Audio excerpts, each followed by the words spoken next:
Are you ready to delve through some ancient burial caverns and uncover just all sorts of loot?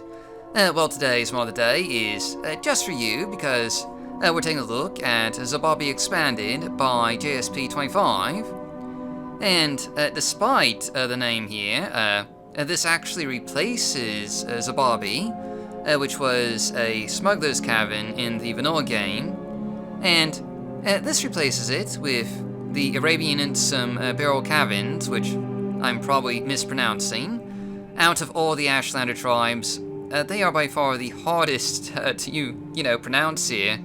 It's like I mess up all the time with them. But anyway, this is just a really kind of a modest-sized dungeon with a number of Daedric and undead opponents for you to face. And there's also just some really atmospheric lighting in here, with lava and, these skulls that sort of act as just lampposts to guide you by as you try and delve through this ancient burial cavern.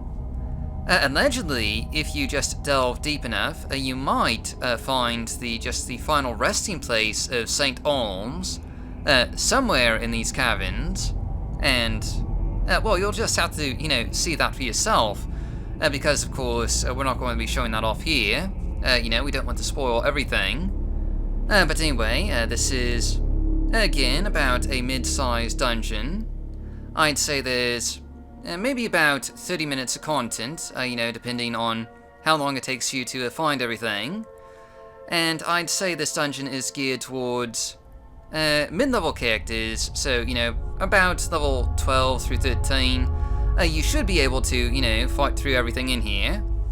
But anyway, this is just a really nice, atmospheric, and, unique-looking dungeon that is, certainly a lot more interesting than the dungeon that was here before.